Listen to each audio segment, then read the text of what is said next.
En América Latina y el Caribe hay una promesa que suena increíble: educación para todas y todos. Pero, ¿qué pasa cuando esa promesa choca con la realidad? Pues que nos encontramos en una de las regiones más desiguales del mundo. Hoy, justo vamos a ponerle la lupa a esa brecha enorme entre lo que se sueña y lo que de verdad pasa en las aulas. Y ojo que esto no es nomás una buena intención o un deseo. La educación inclusiva es un derecho humano, así, con todas sus letras. Está firmado en leyes internacionales, es un compromiso que muchísimos países, incluido México, tienen la obligación de cumplir. Y aquí hay que entender algo súper importante. La inclusión de verdad no se trata de agarrar a los estudiantes y ver cómo le hacen para encajar en el sistema que ya tenemos. No, se trata de rediseñar por completo el sistema, para que desde su base valore y apoye la diversidad de absolutamente todos. Bueno, pues vamos a entrarle de lleno a la primera parte, la región más desigual del mundo. Aquí es justo donde esa promesa tan bonita de la inclusión se da un golpe durísimo contra la pared del contexto económico y social de América Latina y el Caribe.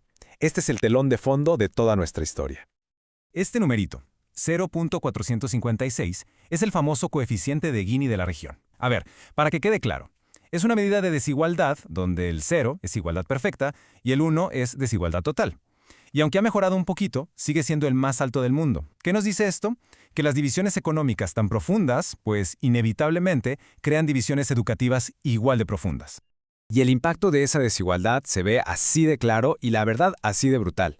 En promedio, un joven del 20% más rico tiene 5 veces más chances de acabar la prepa que uno del 20% más pobre. Y hay casos que de plano son extremos, como en Guatemala, donde solo el 5% de los más pobres termina la secundaria, comparado con el 74% de los más ricos. Pasemos a la segunda sección, barreras en el sistema. Aquí vamos a desmenuzar las razones de fondo de esta brecha. Ok, ya vimos el qué está pasando. Ahora vamos a clavarnos en el por qué. ¿Cuáles son esas fallas en el sistema que hacen que la desigualdad siga y siga? A ver, aquí hay una confusión súper común. Muchos sistemas dicen que hacen integración, que básicamente es meter a estudiantes diferentes en el sistema que ya existe y a ver cómo le hacen. Pero eso no es inclusión de verdad. De hecho, fíjense en este dato. Las leyes en el 42% de los países de la región todavía permiten que haya escuelas separadas, o sea, segregadas. Y no es un solo problema, ¿eh? Es toda una red de barreras que se conectan entre sí y que mantienen viva la exclusión. Desde que no tenemos ni datos claros hasta que el dinero no llega donde tiene que llegar. Vamos a echarle un ojo a las más importantes.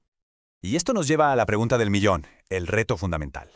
Si no tienes datos claros, confiables, que puedas comparar, ¿cómo diseñas políticas públicas que de verdad funcionen? Es casi imposible. Es como querer navegar un barco en medio de la noche y con los ojos cerrados. Esta tabla lo deja clarísimo. Vean la diferencia. En México, un 31% se identifica como indígena, pero solo un 6% habla una lengua indígena. Ahora, vámonos a Paraguay y es totalmente al revés. Esta falta de un criterio único crea datos súper fragmentados que hacen muy pero muy difícil mandar la ayuda a donde de verdad se necesita. Hagamos una pausa rápida en los datos, porque es fácil perderse en los números y olvidar por qué esto importa tanto. Gaby Brimer, una increíble escritora y activista mexicana, nos recuerda que detrás de cada estadística, de cada porcentaje, hay personas de carne y hueso, con sueños, con aspiraciones y con una lucha por la dignidad. Y aquí llegamos a un punto clave. La gente que está ahí en el salón de clases, día a día. Los maestros. Y ellos mismos se sienten sin herramientas. En países súper importantes de la región, más de la mitad de los profes de secundaria dicen que simple y sencillamente no tienen la capacitación que necesitan para tener salones que sean inclusivos para todos. Ahora sí, pasamos a la tercera sección, el impacto de la pandemia. Y la palabra clave aquí es acelerador. Porque la crisis del COVID-19 no inventó un problema nuevo, para nada.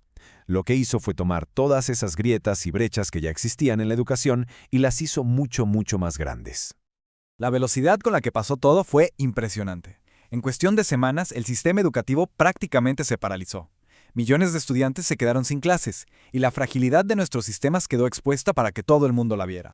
Y claro, la solución que se propuso fue, vámonos todos a aprender en línea. El problema, se levantó un muro digital casi imposible de saltar. Menos de la mitad de las casas tenían internet.